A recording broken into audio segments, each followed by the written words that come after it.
Dude, we're on time and we've got 4 viewers in the room.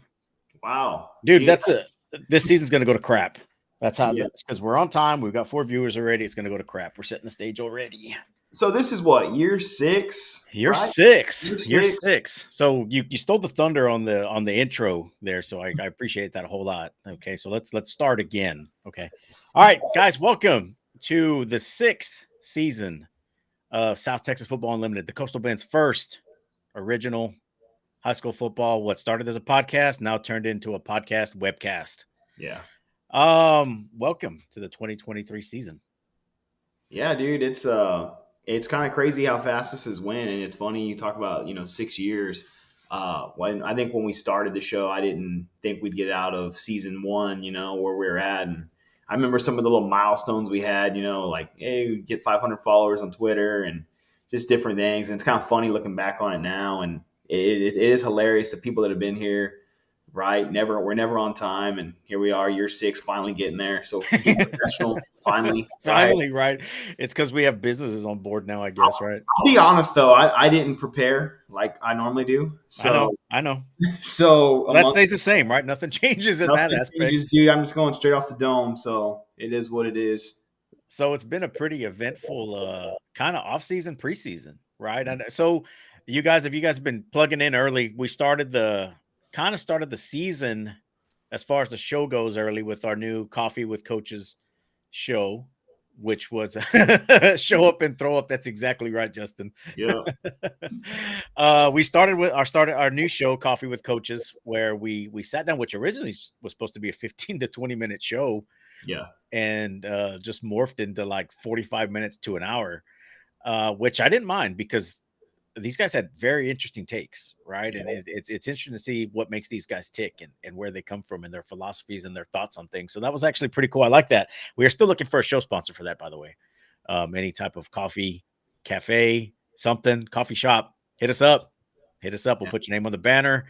We will put your stuff out wherever it needs to go, because all you're doing in the long run is you're helping kids, right? Essentially is what we're doing, right? We're spotlighting our kids, for spotlighting sure. local programs, right? Really, that's more of a spotlight on coaches, but yeah, I get where you're coming from on that. That's Well, yeah. Well, honestly, I was talking to a potential sponsor yesterday who may be picking up the game of the week sponsor that's still in the works. And, his deal is, if you want to help people, you need money to do it. Right. And, hey, Gulf Coast Smoke, what it do, buddy? Starting his own podcast now. Right. And everything and all things, right? Is that what it's called, Lonzo? I'm not gonna lie, dude. All things and I everything. saw I saw it, but I can't think of the name. It's too Yeah. creative for I me. think that's what it is. Yeah. Yeah. But, man, it's been a pretty eventful off season. Um, Man, as far as coaching goes, a lot of coaching changes here in the Coastal Bend. Yep. Um, but even before we get into that, right before we get into the show stuff, did you guys get to watch Swamp Things yet? Which is, if you guys are unfamiliar with the Netflix series Untold, right? It's been a pretty they did the Johnny Football one 2 weeks ago. And then Tuesday morning they released Swamp Things, a 4-part Untold on the Swamp Kings, the 4-part series on the 2005 to 2009 Florida Gators. Very interesting take. Very interesting show. It was very entertaining. Okay, so I haven't finished episode 4, right? I watched 1, 2, 3 when it released, and I woke up yesterday and watched 1, 2, 3 again. And I'm probably gonna finish 4 tonight. But like Twitter kind of killed episode 4 for me. Just a lot of negativity with like the things that got left out Dude, of, big of the time. documentary. But still, even without some of the stuff added in there, man, it was refreshing to watch, man. I have a new respect for Urban Meyer. I never really hated the guy, but like I was never also like a big fan of Urban Meyer, and I really never been like the most like Tim Tebow fan either. I think the media kind of killed him a little bit for me when I was growing up, but dude's an alien. I started thinking about his mindset when he was 18, 17 years old, and then to walk into that locker room and immediately find pretty much the team leader of the team who looked like a WWE wrestler at the time and say, I'm going to go pound for pound with this guy. Tyler. Yeah, I'm Brandon going to go Tyler. pound for pound with this guy in the weight room just to prove that I belong here after being pretty much the most highly touted recruit in a while to come out of Florida and across the nation. I just think it's kind of crazy. And then my mindset at that age was nothing of that. So then it's just like, you just kind of puts into perspective a little bit of like what some of these dudes that make it to that level are and where they're at in life. It's kind of like, man, like they're just, The work it takes to get there wish it and was to stay aliens, there. dude. Yeah, the work it takes to get there and the work it takes to stay there, man. It's nuts. If you guys hadn't watched it, we're going to start a little betting pool here on what's the first local program that starts doing midnight lifts. Yeah. Right. So you guys watch that and it's a good show, man. Go watch it and comment on the show to us later, and we can get into it later. What else happened this offseason? There was a fucking wow. Oh, Wow, first one dude. year, I have dude, not right dropped out one the of gate, those dude. in a Come on, man. while, A little more dude. PG In a than that. while. Wow. Wow, I dude. apologize. There was a hurricane yesterday, tropical storm, right? Tropical storm. I think it was named, right? What was it? No, it was Harold. It was Harold. So it was named. It was a named storm, dude. On my way to work yesterday, and I showed you guys yesterday, and I posted this on my social media as I'm leaving my street. I kind of live out in the country, outside Odom, so I live on a county road, and this guy blows by me here, and I didn't know what to think, man. Check this out, Innovation, dude.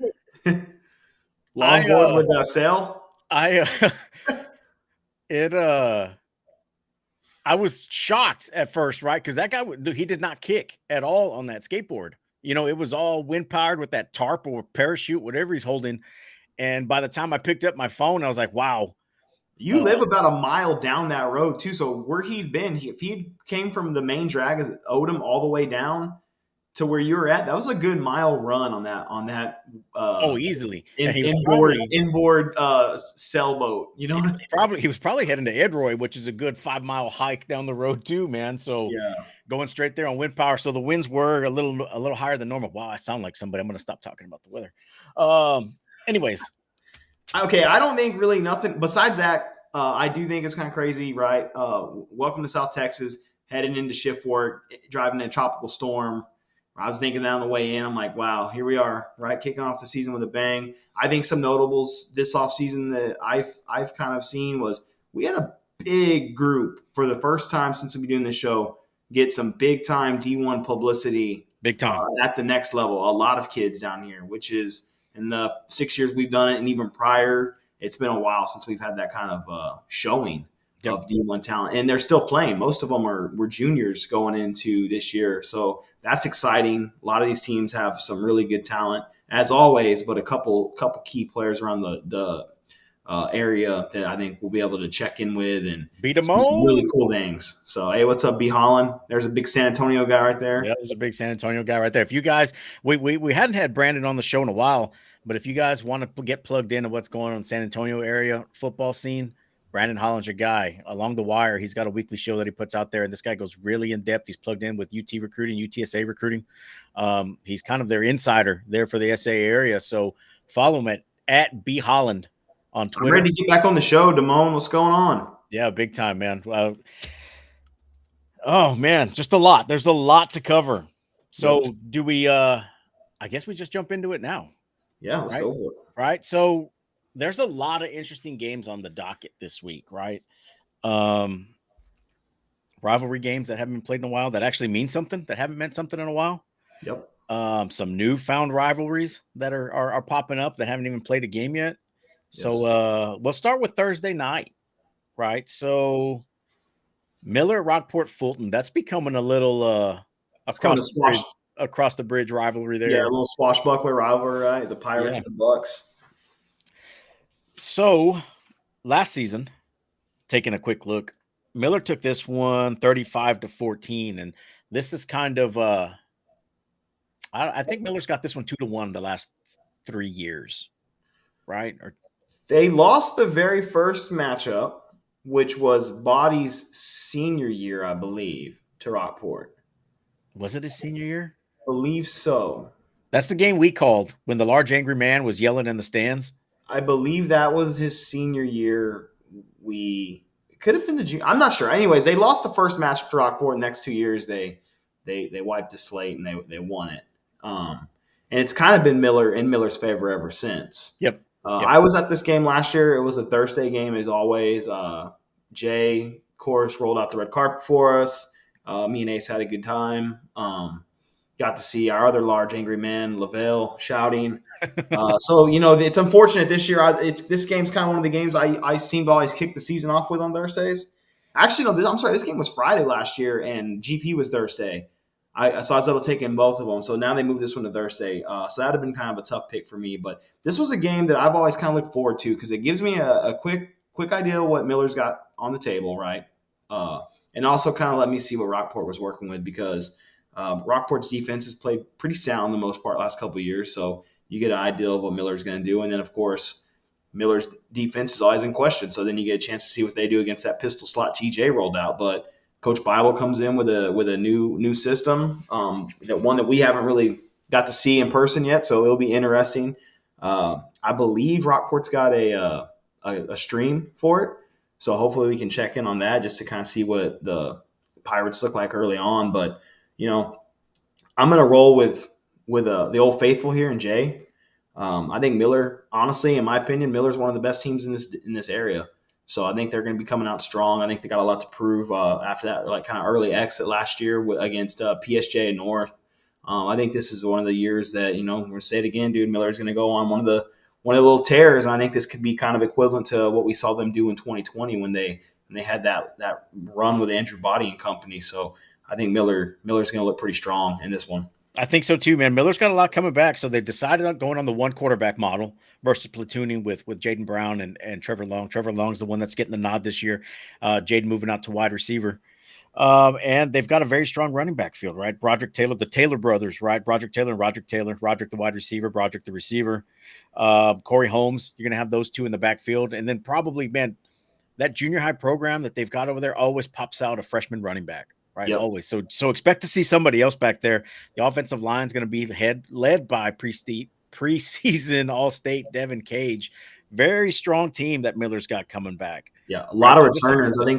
I think they had like 30 plus kids returning, pretty much like 11 starters on offense, 10 on defense. I mean, that's a lot of numbers in Rockport. Not taking nothing away from them and Coach Bible, but it's a new program, man, new system. He's got new kids to fill out. It's just going to be new quarterback for the first time in 3 years, so it's going to be different for them. It's obviously I think Rockport, fan base is always excited, but I think this one right here is going to line up pretty well for Miller. Yeah, so Rockport's got Sean Howell, who's coming over. He played wide receiver the last couple of years. He's going to play quarterback. Hasn't played quarterbacks, I think, his freshman year.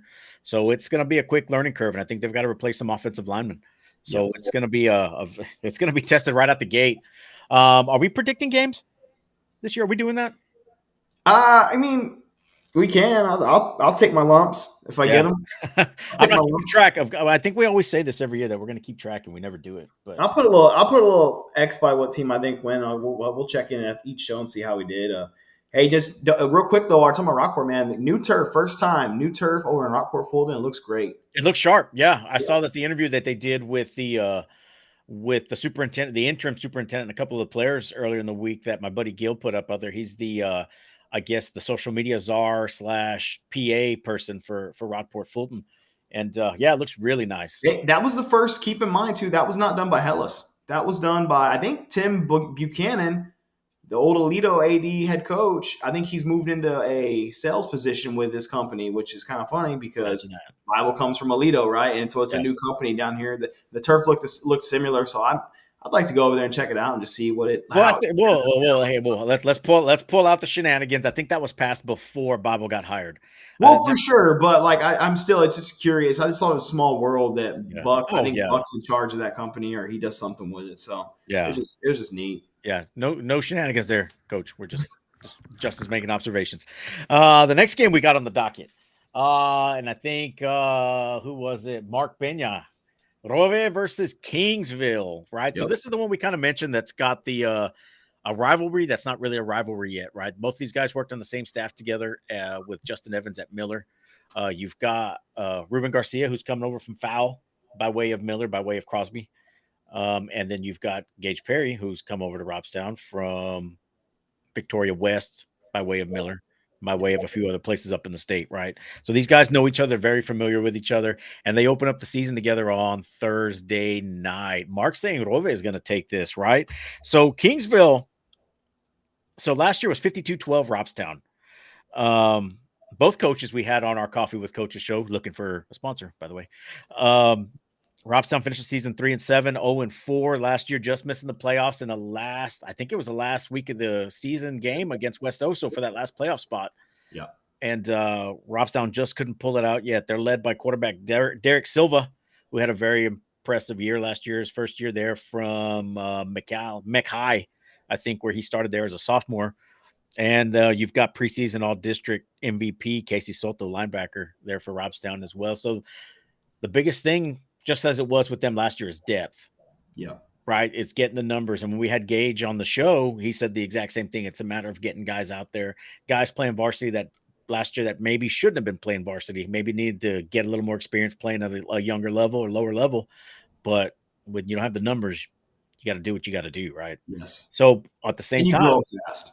The flip side of that coin, they grew up fast. You get the experience, right? So now you got a real experienced team. That's why a lot of folks, if you looked at the hipster picks that Matt Stepp put out this week, he's got Robstown as a dark horse of doing something in 4A D2 this season.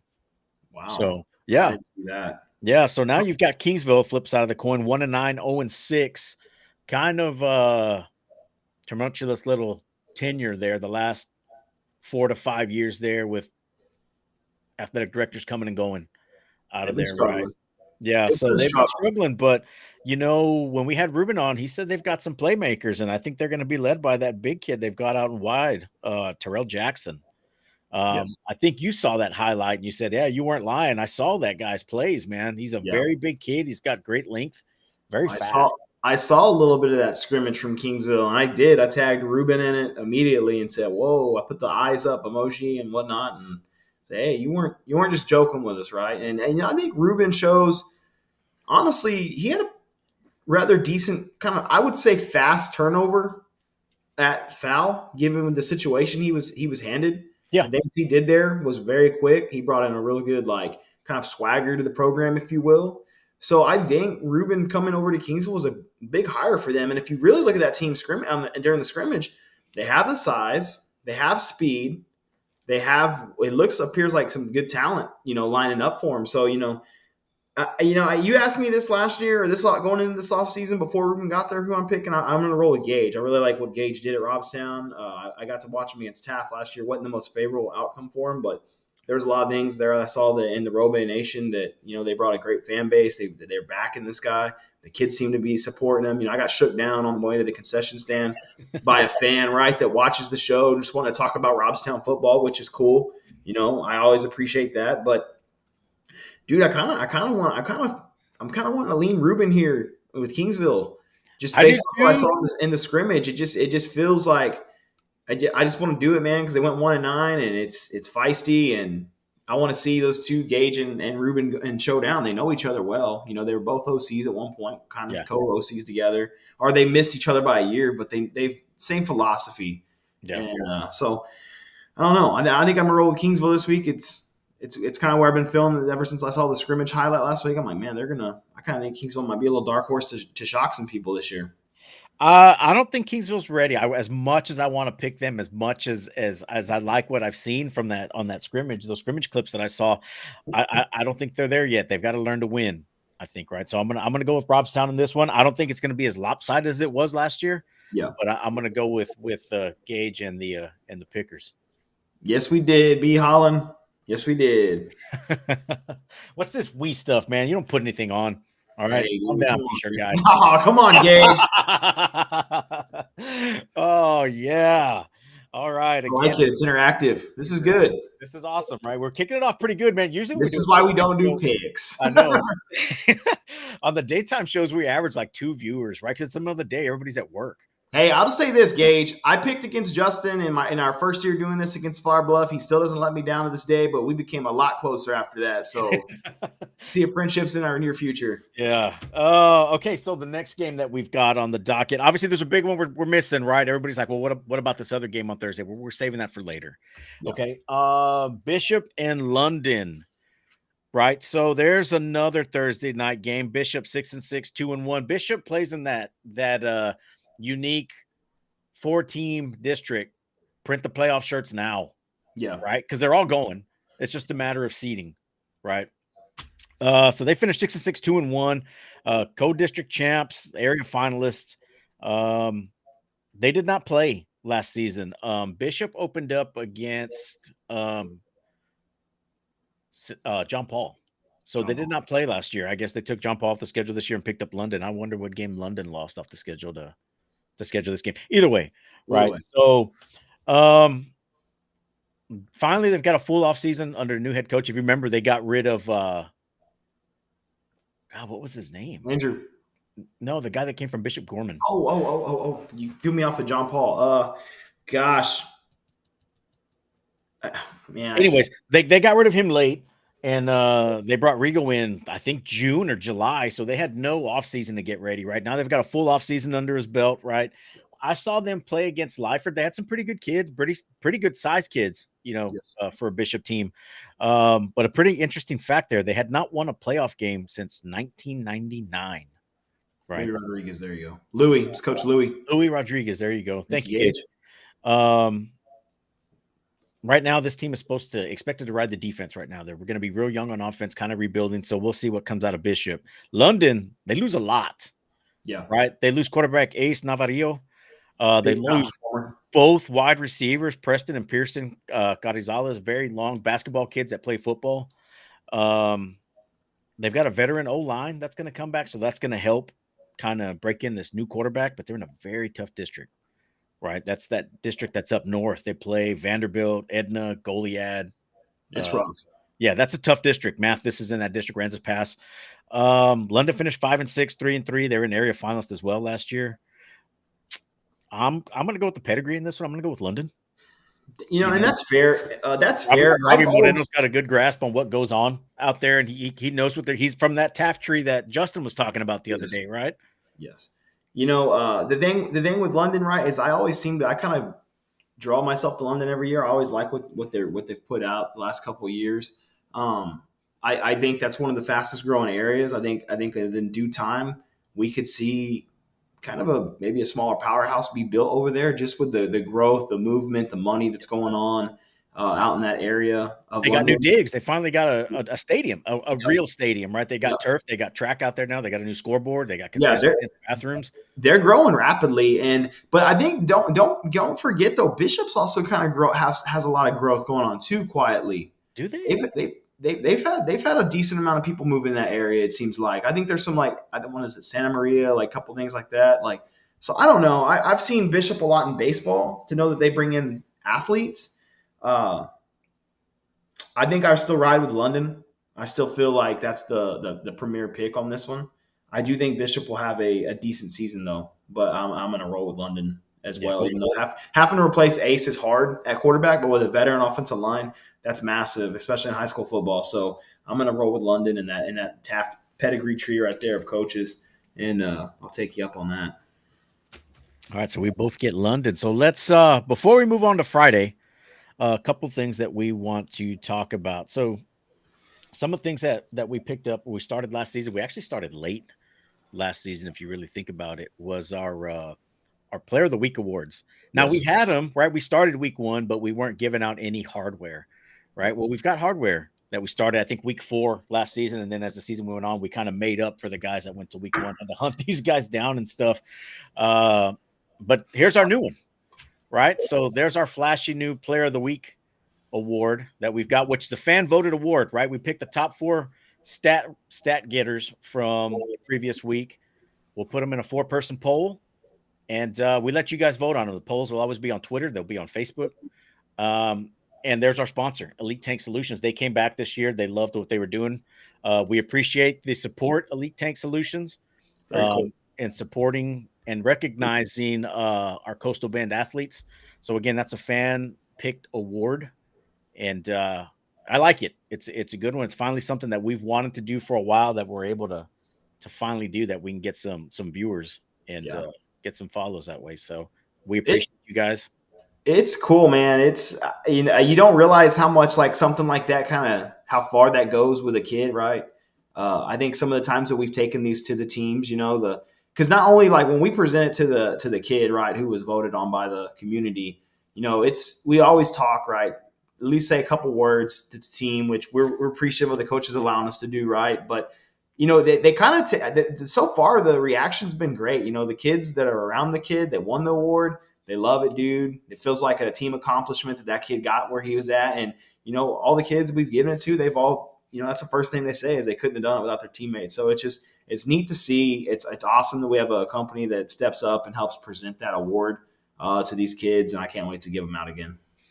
And the other one that we've got is who's also back for a second season is 97 Sports Promotion, and that's our helmet sticker awards, right? And there's not necessarily a criteria for this. We just send 2 to 3 highlights in from your week, and we pick your best plays. Yeah. And Justin and I hand out stickers on the show, right? Do you have those? Yeah, so I have them. So real quick, Doug does a good job. He's actually the one that builds these helmets for us. So if you ever looking to get a mini replica of your school, get with us. We can put you in contact with Doug. The pricing is super fair. I have like 3 or 4 of these things laying around now of the ones he's done for us in the past. The stickers, the quality is every bit of what you'd expect from a regular decal that you get at the high school and college levels. It's good stuff, man. These things last. They made it on helmets last year. These are the big boy ones. These are just more of like the freebies me and Jacob will throw out to a fan or whatever, or someone we see. But these are the guys right here. These are more of your actual helmet award. And mine are obviously the bright pink with the blue. I think Jacob's are blue with the bright pink on the round side. But these are what go on the kid's helmet. Big boys here. The kids love them, man. The coaches have been super cool with allowing us to get those out there and get those on kids' helmet, and that's something that we pick, and it's something I kind of take some pride in because you get to watch the film of the kids that did it, and then it's always fun to kind of be able to hand that to them, and it's just a cool little thing. I'm glad we added to the show for sure. Yeah, so parents, players, as soon as you get your huddle stuff, send in 2 to 3 highlights. Once you get after your week 1 game film comes in, you get that huddle spliced up and cut up. Send it to us. We don't discriminate. Here on Facebook, send it to us here on Twitter. You can send it to us our email at stfunltd@yahoo.com. Send them that way. We'll look at them, and we don't have a limit, right? So we're not going to. We only taking 10, and that's it. If we get 20 players that put in highlights, we're going to put up a 20-minute highlight video and put you guys on the show, and we'll all look at it, right? Because this isn't just for us to see. We want to showcase what you guys are doing. So every click that this show gets, every view that this show gets, you're going to be putting yourself out there and getting more exposure, right? Because that's the end goal of this whole thing. I got you that GP one, Rue. Got you the GP one.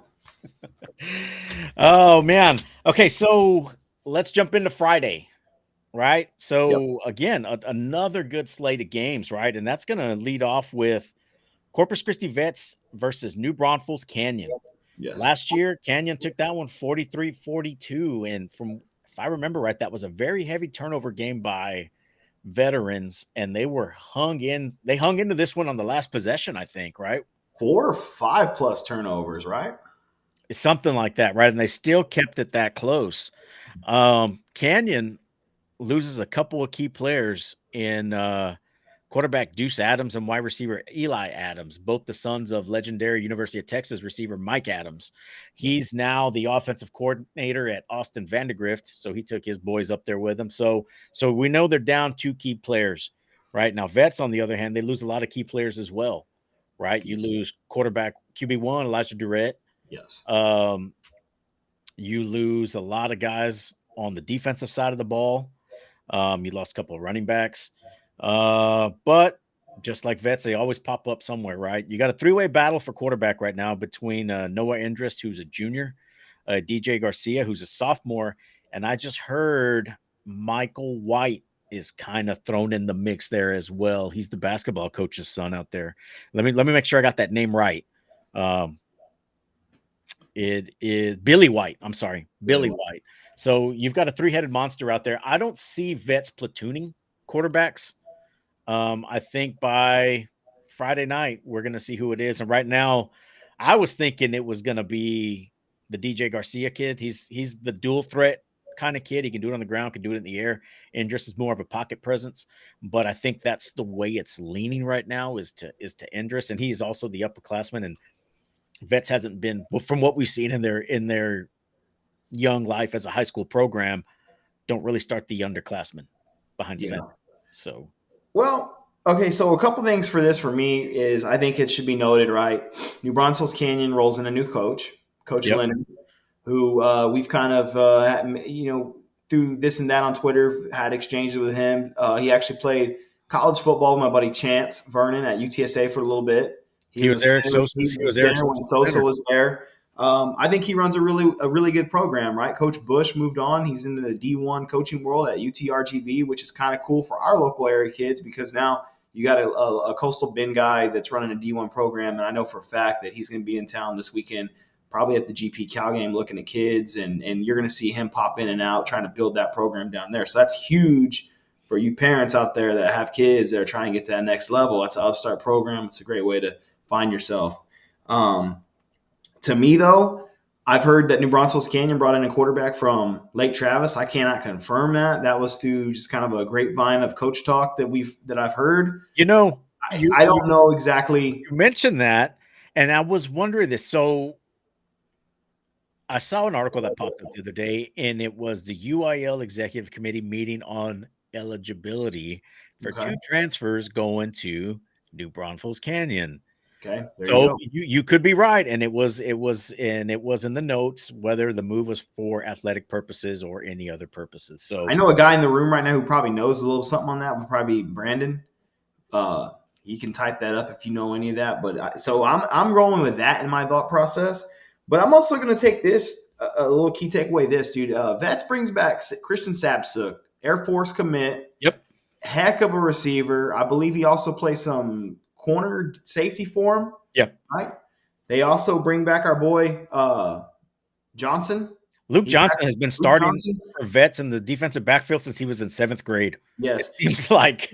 So with Luke Johnson back there, right? I just, to me, that's where Vets is strong, right? I don't think Vets will have the years of like their down year to me is maybe a couple like last year. I think you could consider that maybe a little bit of a down year for them, and I think they're right back there. They're going to have to replace some very strong defensive line they're losing from last year.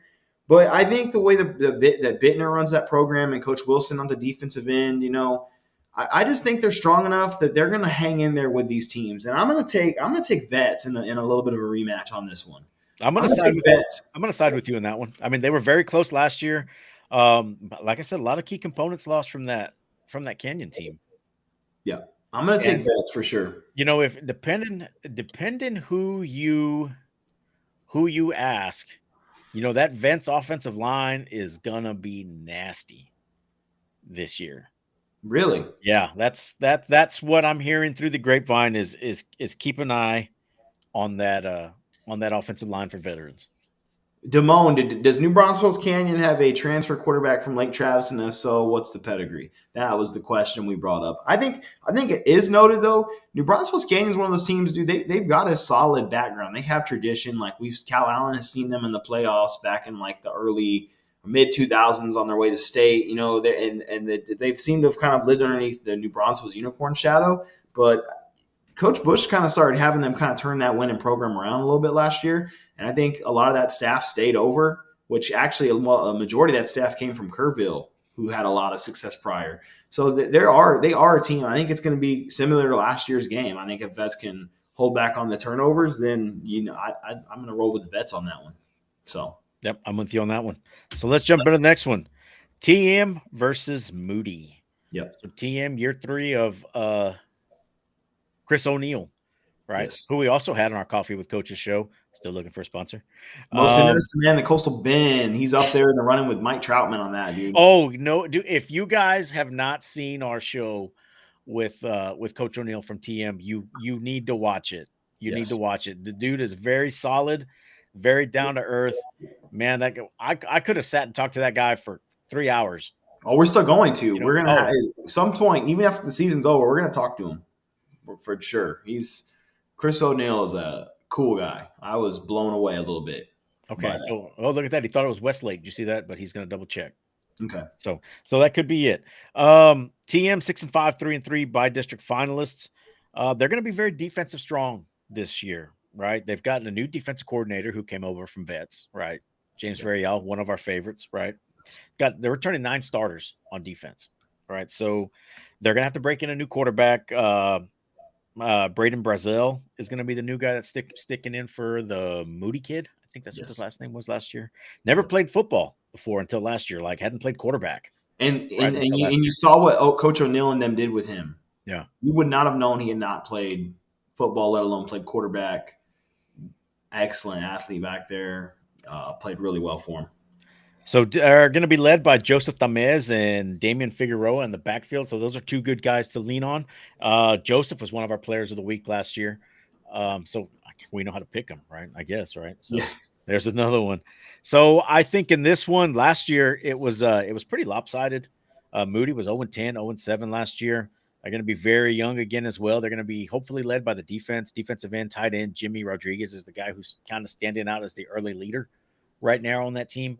Um, Moody's not really known for football, right? So, um, I think TM's going to take this one pretty easy again. I Yeah. actually did not get the score from what it was last year, but I'll pull it up if you want to keep talking. Well, I think so. I'm gonna get this out of the way early. I think TM's a dark horse for the Coastal Bend this year. I feel like this is going to be one of TM's probably more successful seasons, give and take. It's injury free and whatnot. I feel like Coach O'Neill's brought some really good coaching, young coaches in there to help run that program. I think you're starting to see a lot of the kids from TM buy in and stay in that area, which has been a problem in the past for that program. Well, that's one of the things we really didn't hit on in the show with when we had with him is that they are distinctly drawing a line in the sand over Yes. there, saying no more. You're not taking our kids anymore. Yep. They start. A lot of new facilities, which helps keep kids in the area. You've seen them add a youth football program to that area. No more having to go play in Calallen with Northwest. They have their own TM team now, and you saw Coach O'Neill and them have a coach's school for those guys. So I think it's something that like TM hasn't experienced in a long time, and you're seeing a lot of buy-in. And we work in that area. It's a lot of new homes. It seems to me like a lot of young families kind of take residence in that area. They work in the Flint Hills, Calallen, Lyondale area. So I think there is talent there. I think there's young people that want to get behind that program. To be honest with you, I might say it a little early, but I think TM's going to shock a couple teams this year in their district. I So think so. They finished fourth last year yeah. behind Calallen, Alice, and who was the other team? It was a Valley team, wasn't it? Was it Lafayette? Are they in their district? No, hang on. You know what? I have the schedule right here. Let me see. I'll be able to tell you right here. Zapata. Zapata. It was Zapata, I think. Right. But Let me see. anyways, I'm rolling with TM to open the season up with a bang. I think Coach O'Neill's going to have those guys rolling week one, dude. I think it'll be a fun year for the Warriors. I think so. They beat Moody last year 20-7.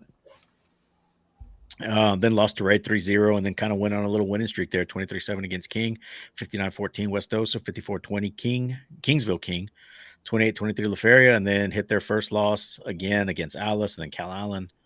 Then lost to Zapata to finish out the season, which was kind of a weird game. I think there's a lot of turnovers in that game. And Yeah, then lost to Pleasanton in the first round, 42-20. good plus. But man, they had not. What did he say? They've only been in the playoffs 4 times since like 1960, something Yeah, like that, right? Something crazy, right? So expect a lot of the Warriors. I'm with you on that one, Justin. I think they will shock a lot of people this year. Yeah, And we've always said that there's that it's Callan or Toloso needs to they need to drop down a classification. We always said that, right? When they were big 4A or big 5, low 5A, small 5A. Then they drop, and then so does Cal Allen, and so does everybody else, right? So it didn't do them any favors. yeah, But yeah, I wouldn't be surprised to see if Toloso takes the little brown jug home this yeah. year. I think so too. I think Yeah, it's a possibility for sure. it is a possibility, right? I know it's early in the season, and we're full of piss and vinegar right now, but uh, I'm calling it right now. We'll see, and if I'm wrong, I'm wrong. Oh well, it's not the first Yeah, time. So let's jump on to the next one. It's another big game. This one here in Corpus, Flower Bluff versus Bernie. So the Greyhounds are making a little Coastal Bend tour against Coastal Bend teams because they face GP again this year too. yes, Um, Last year it was 35-32 Bernie. And our guy Robbie was at that game, and he said, Flower Bluff was a couple plays away from winning that game. yes. You know, So this one, real quick note, this was kind of one of the ones we threw up as like a co game of the week for us. Didn't really make the top headline just because Bernie's not really from this area, but It's noted they're coming off that tremendous run to state, which I think they should have beat China Spring. They had that game. Momentum kind of fell off the wheels. Yep. I think when you match them up last year when they played Bluff, it was early on. They seemed to get better each week, and they just kept rolling and rolling and rolling. Well, they were breaking in a sophomore quarterback, week Yeah, week one. yeah. Jackson Blaze is a Who tremendous was also a quarterback. sophomore too, right? Who was also a Yeah. sophomore. So he's a tremendous quarterback, and the thing with him is he's going to hit you down deep, but he also can get out of the pocket and roll out, and that's what Paliseo brings to Flower Bluff. And for me, Jaden is one of my favorite quarterbacks in this area. I think just because you get that dual threat ability, he's got a great arm. He can extend the pocket with his feet. He can extend the play.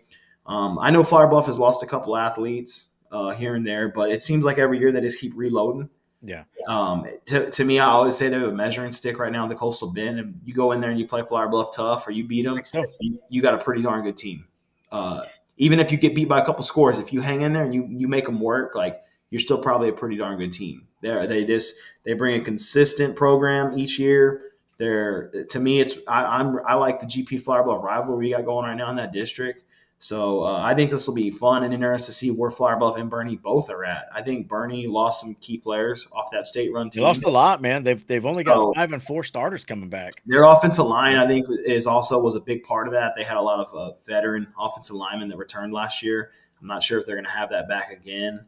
But yeah, you're right, Brandon. This is a good early matchup. I'm gonna be a homer here. I'm gonna take the Coastal Bend over the San Antonio area, but I think it's going to be a really good game, no doubt. I think so too. I think Bernie just loses too much, man. Too much of that experience. They do, like you said, they have some good ball players coming back, led by Jackson there at quarterback, who was a helmet sticker recipient from us last year. Yes.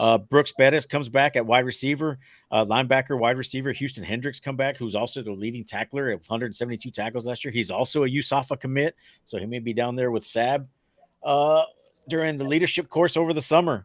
Right. And they're going to be led on the ground by running back TJ DeMett, right? Who's their runner last year. Who was their leading rusher. He had a little over 1,000 yards last year. So they bring back a pretty solid punch, right? But again, like you said, I think they're going to be replacing a bunch of the trenches. On the flip side of that, so is Flower Bluff. They're losing 4 offensive linemen. They bring back 1 starter. And same thing with the defensive line. They've got 2 starters coming back, so they've got some holes to fill there. And that seems to be a big trend here in the Coastal Bend, is that there's a lot of linemen lost. From a lot of programs around here. And it's like, okay, what are we going to do up front? A lot of skill players left in the backfield and the linebackers. But the defensive linemen, offensive linemen are getting pretty hard to come by around here. That's where the games are won, dude. Yeah, definitely. Not flashy, but that's where the games are won. But I think I'm with you as well. Flower Bluff is coming back, a very experienced team. Cameron Dixon came out of his shell last year and came into his own at wide receiver. They've got a lot of playmakers back there. I think they finally found a running back. The Bluff hasn't really had a steady running back since Isaac Miles left. They've had like a trio. Yeah, they've been doing it by platoon. It seems like, and it's been getting the job done. For me, it's Cameron Johnson. I think everyone should write that down. I think it's Cameron Johnson who's going to have a big year. He got hurt early on when he got thrown into that role when Isaac Miles went down. But he was, if you talk to the Flower Bluff people or just read some of the stuff, man, he was showing up really good in those games for him. And then he kind of hit an injury bug there. And then he said it's been kind of a committee since then. But I think, if I were to be looking for someone, I think Cameron Johnson, I think the last time I checked, he was like number 22, but he might change that number. Either way, dude, I think he's going to be I think he's going to be 800 yards last year. I think he will be someone they lean on heavily this year. Yeah, I think so too. So I think they're going to be, like I said, Flower Bluff. I don't think it's going to be close. I think it'll be a touchdown, 2 touchdowns maybe. That's what I think. Flower Bluff's got a lot coming back on defense, man. Minus the offensive line, they got some linebackers coming back that are pretty solid. That secondary is pretty solid. That secondary Flower Bluff is always very solid. Yes, they are. So Coach Steinbrook knows what they're doing out there. So I'm with Flower Bluff on this one. I see our boy B. Damone's got Bernie in that one. It's okay. You can wear your rose tinted glasses, your Homer shirt right now, Brandon. It's okay. We're not going to fault you for it. We still like you. Let's move on down to 4A. Beeville versus Sitten. Last year, 20-17. Beeville. Sitten is 0-4 in their last matchups with Beeville. That was a little surprising stat for me when I saw that. Sinton's 8-4, 4-0 district champs, area finalists. Beeville 5-6, 2-3 by district finalists. Some pieces that weren't there for Sinton last year that probably could have helped. Quarterback Tristan Hansen is going to be there. If y'all remember, he broke his collarbone in a scrimmage against Cuero last year, so it was kind of a scramble mode to get an inexperienced quarterback in there. Yes. They've got 9 starters back on offense, which is going to help a new quarterback, right? But there's big losses on the D line. Cooper Dawkins, who's at Sul Ross State, Logan DeWald, who's at Sul Ross State. But linebacker Aiden Moody is going to be back, who broke his ankle early in the season and missed the season, and they felt it, right? Yes. They felt it. You know, talking to Coach Troutman, who was also on our Coffee with Coaches show, by the way, which is still looking for a sponsor. And he's excited about what they bring back on the defensive side of the ball. Yes.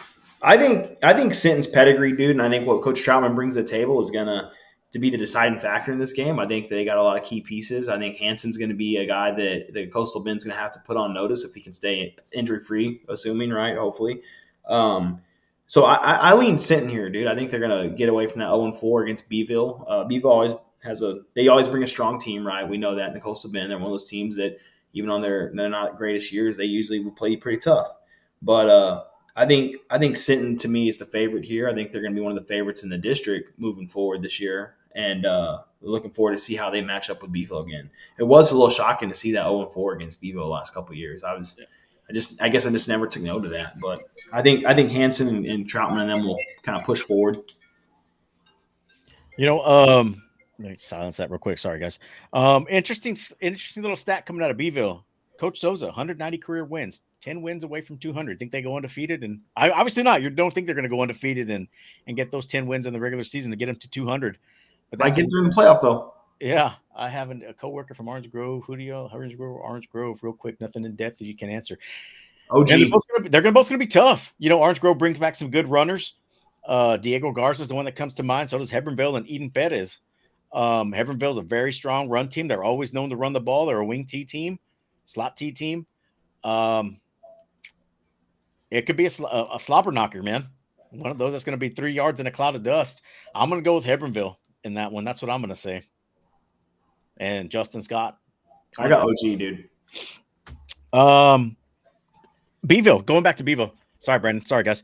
Beeville's always had strong quarterback play. This year, they're breaking a new quarterback. They haven't had to break one in a while. It's Bo Austin, who's going to be the new starter. So that's going to be an interesting watch down there. Everybody you talk to says Beeville is going to surprise some folks this year.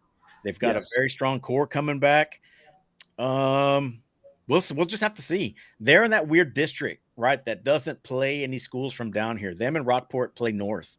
Out of all the 4A D1. So that's about the extent of the coverage we're going to give that district. That's that district with Pleasanton, Uvalde, Lavernia.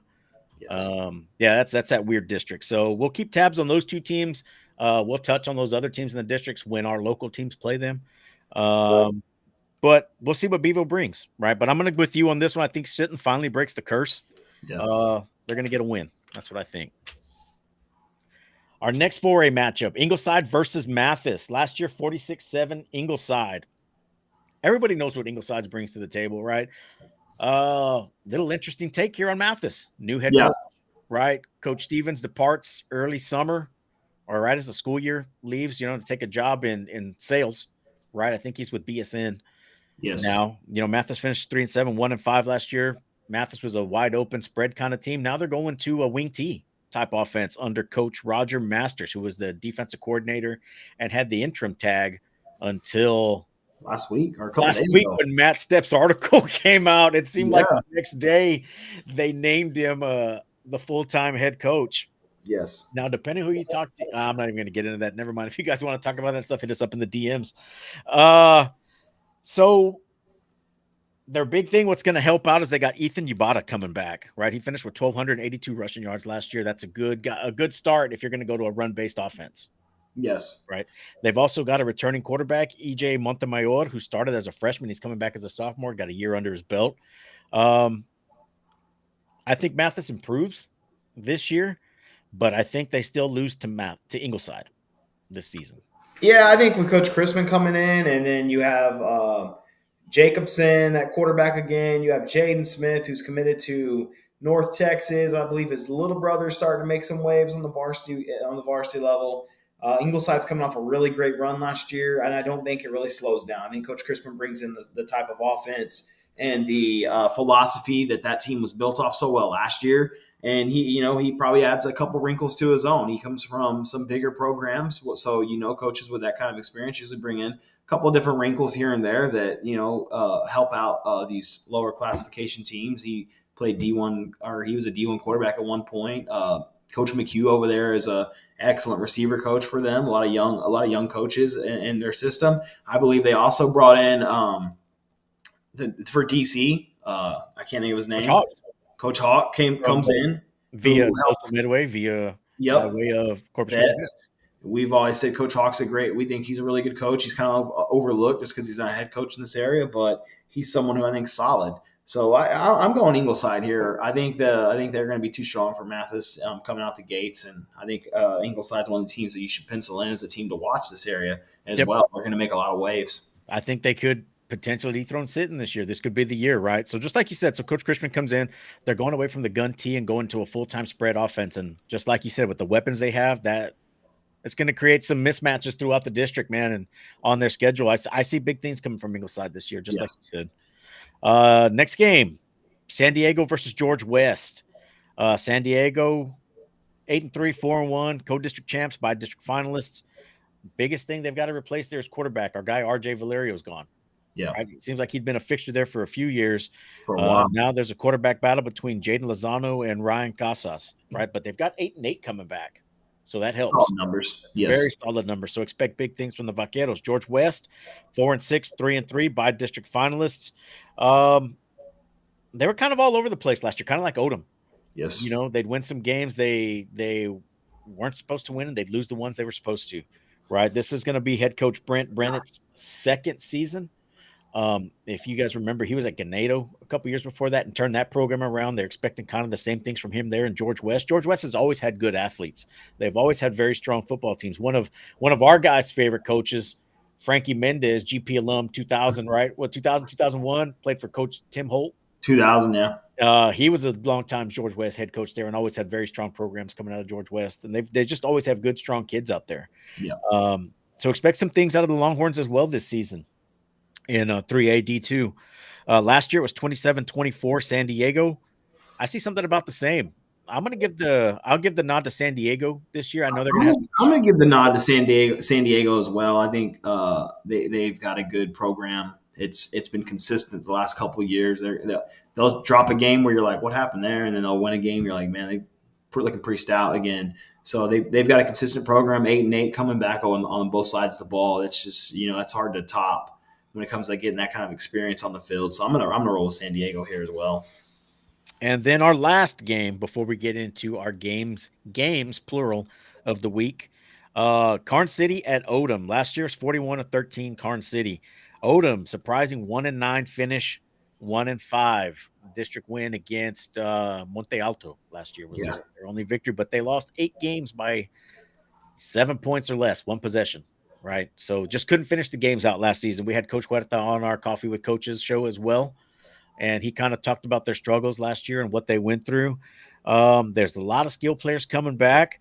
They do have to replace 4-year starter Hunter Dawson at quarterback, though. And they're thinking Josh Chavita is going to be the guy who's moving over from wide receiver. Very dynamic playmaker at wide receiver. So they're going to be missing a playmaker there in order to move him behind center.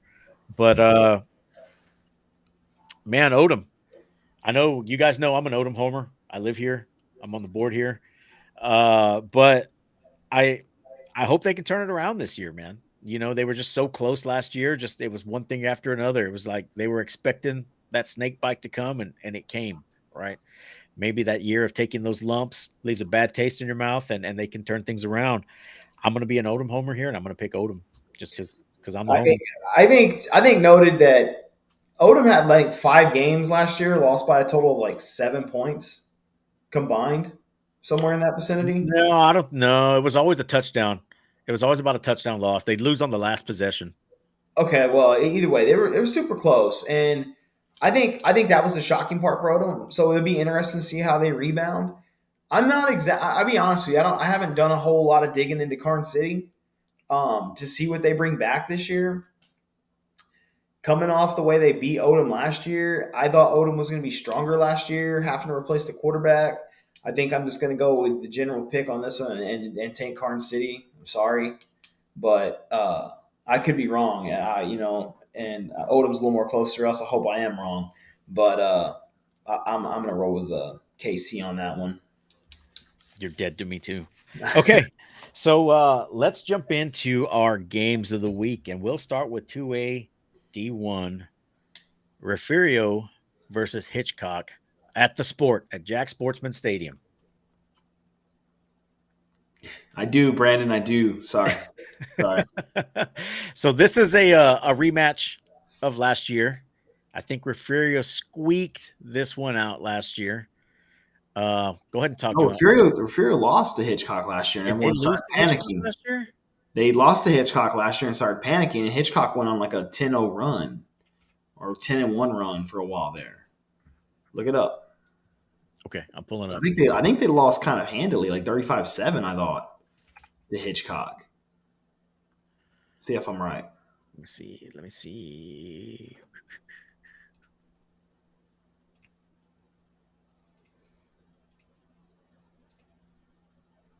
Dead air. Love it. I know, right? That's what we're waiting in anticipation. Oh, they did lose. Yeah, 49-12. Okay, I was close. They lost 49-12.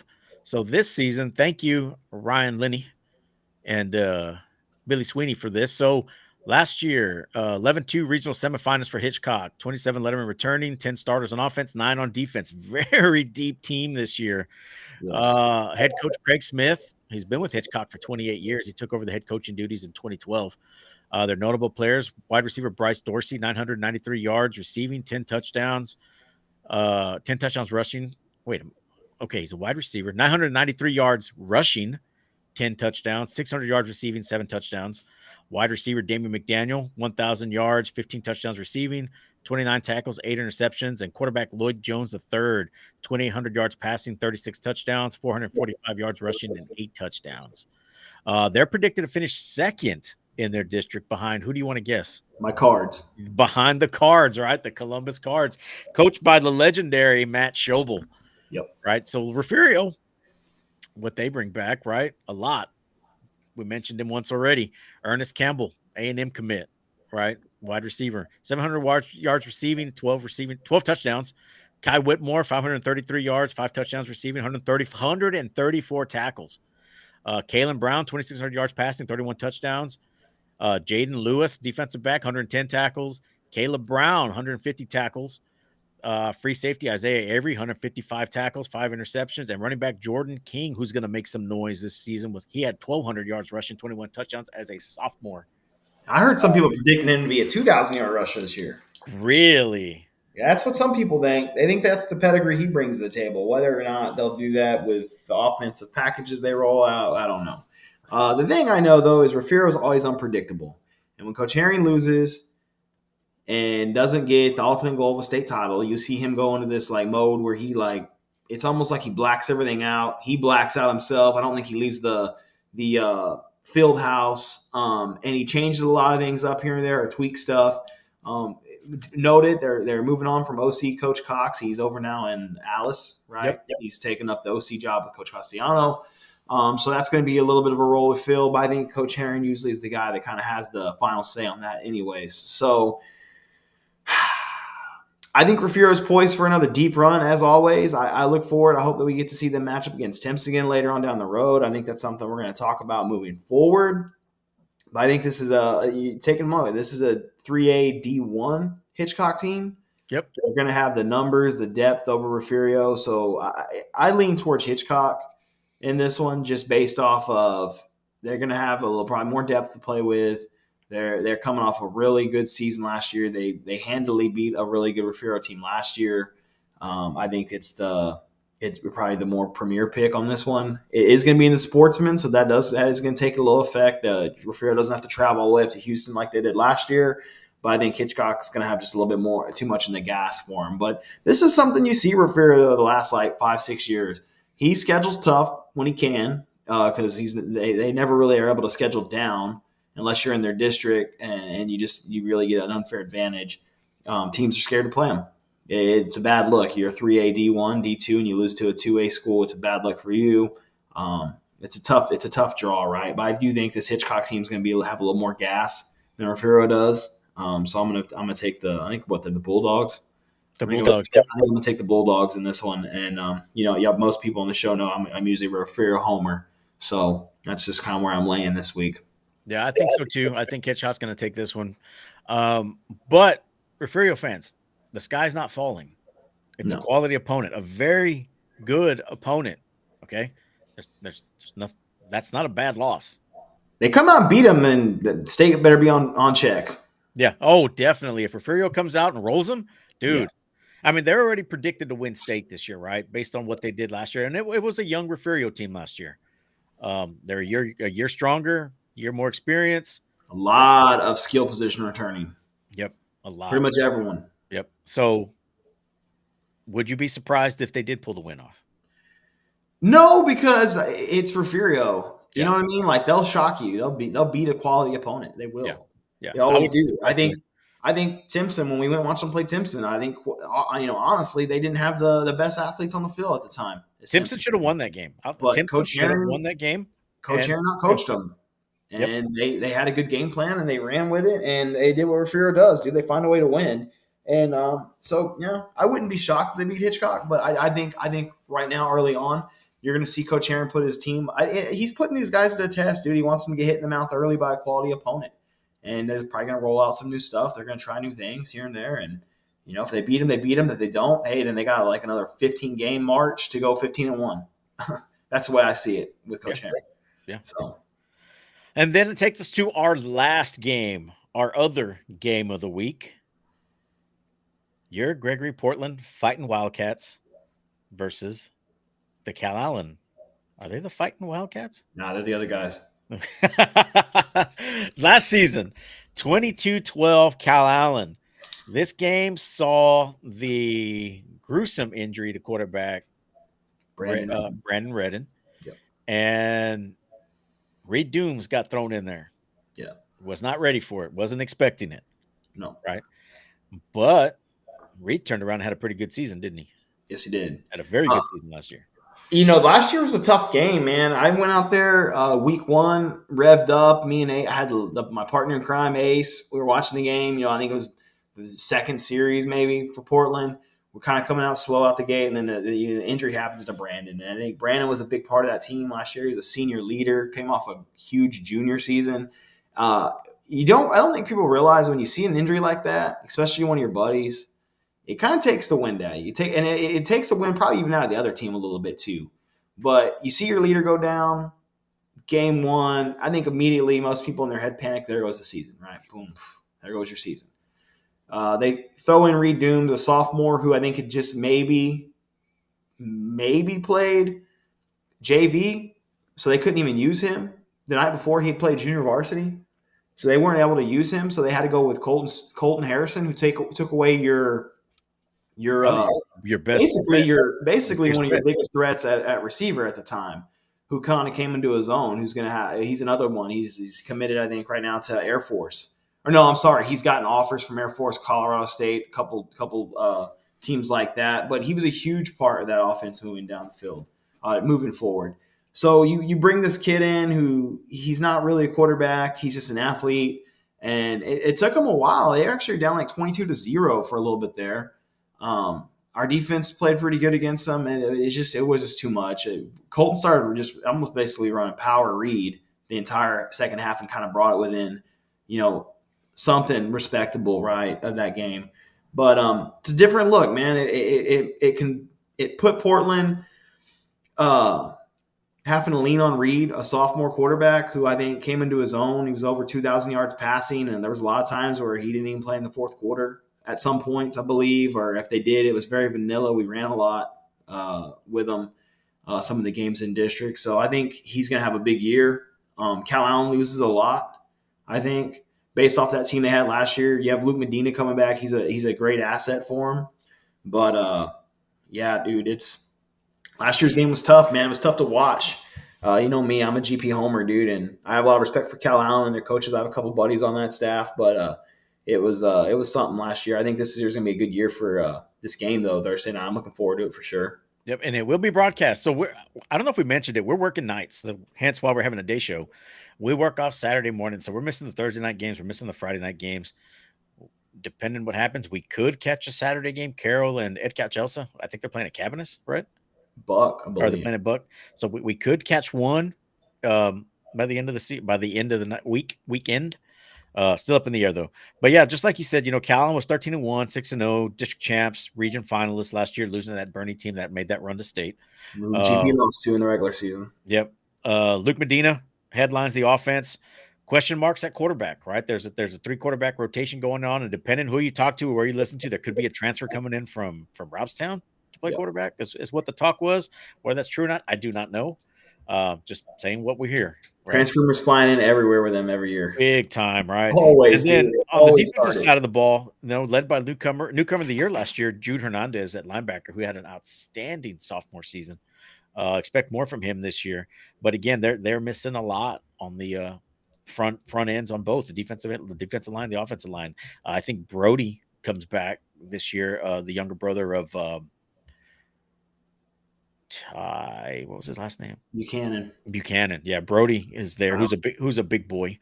But I think he's going to be kind of the anchor of that offensive line right now. Yeah. So this season, and you hear it every year, right? Oh, we're not going to be that good, Cal Allen. I think this one may ring a little true. I think this is a rebuilding year for Cal Allen this year. I think GP takes this one. I think they get their comeuppance this year, and GP takes it. That's what I think. It's supposed to be at GP. They're going to roll out the new turf. They say it's going to be ready. I'm Is it excited. done? Yeah, they said it's ready. I haven't drove by the stadium yet. I need to ask. I'm pretty sure everyone I've talked to said it's ready to go. I think it's pretty evident, right, on where I'm going to go with this. Going to go ahead and take that cap off and throw this on. I'm rolling with GP. I think our defense brings back a lot of stout linebackers. And, something to beat Cal Allen, you're going to have a really good linebacking core to be able to maneuver and work. I think our D-line will do pretty good against the offensive line. Gabe Juarez and Brody Smith. Brody. They're going to be huge, right, at the middle linebacker spot for us. I think Brody's committed to Air Force. Gabe's still looking, but, Gabe plays hard, dude. He was one of our players of the week last year. He was, I think he made even maybe All-State at one point in there as well. So I think we bring a lot of talent back this year. So I'm rolling with my Wildcats, and I'm not going to take nothing from it either. Guys, that concludes the week 1 show. I know it was a lot to cover in a little over an hour. We're getting better at this. Yeah, we are. Look, Ramon Garcia, the Fiesta Field is ready. There it is, right? We'll be able to see it. So that GP game will be on the Mike Sports Network, and it will also be, I think, Channel 6's game of the week. Channel 6 is going to have it. So they'll be broadcasting it as well. So there's 2 ways you can watch it. If you're at home, you can pull it up on your local TV station, Channel 6, or you can watch it online with the Mike Sports Network, led by our guy, James Espinosa, right? 1440 James. There you go. Guys, thanks for the chat. Thanks for tuning in today. We had a pretty big audience for a daytime show. We appreciate you guys. We appreciate you guys watching. We hope you guys come back. Again, we'll be on days next week, so we'll probably have a Wednesday night show. Yes. Maybe depending what happens, right? But that's what we're looking for right now, Wednesday night, and maybe back with a new sponsor. Guys, thanks for tuning in, and check in with us over the weekend. Check our social media, Twitter at STFU NLTD, Facebook, South Texas Football Unlimited, and YouTube, South Texas Football Unlimited. Chime in, send in your scores, send in your highlights. Don't forget, next Tuesday, we'll put up the voting for our Player of the Week nominations, and that will close next Thursday at noon. Clay Sherman, never bet against Cal Allen. I'm pretty sure people said that against Bernie too, Clay. But, guys, thanks for watching again, and we'll see you next week.